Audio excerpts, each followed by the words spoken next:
Arcadian Vanguard presents the Wrestling News in your daily wrestling newscast for Friday, February 21st, 2025. Good morning, I'm Mike Sempervive.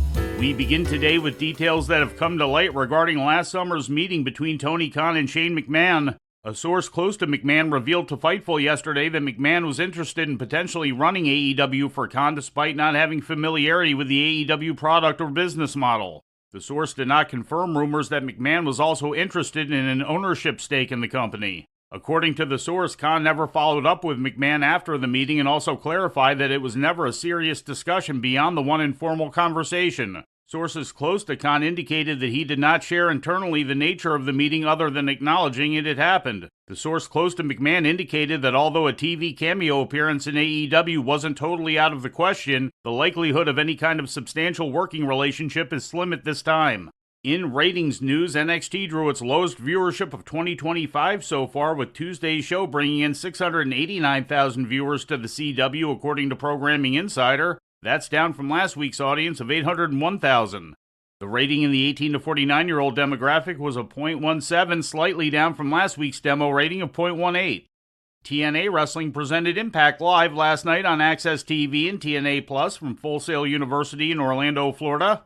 The show featured the TNA debuts of former WWE wrestlers, the Colognes and Elijah, known in WWE as Elias. The three were included in the main event of the show, with Elijah teaming with TNA World Champion Joe Hendry to defeat the Colognes. NXT's Obafemi and Cora Jade also made appearances. The NXT champion helped TNA World Tag Team Champions the Hardy Boys fight off an attack from Moose and the System on Leon Slater. The attack took place right after Slater had lost a no disqualification match to JDC.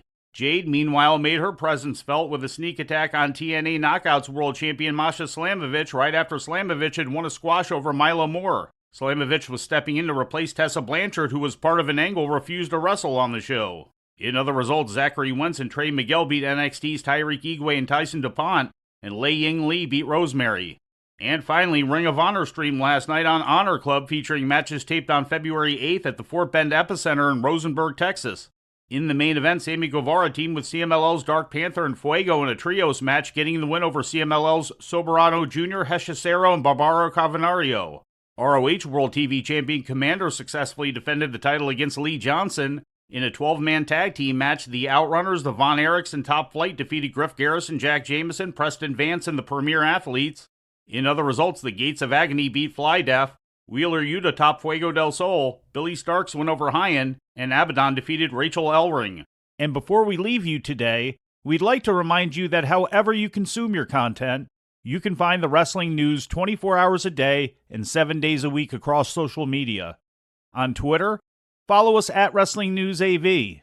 Our Facebook page is also Wrestling News AV. The Wrestling News can also be found on the Arcadian Vanguard YouTube page.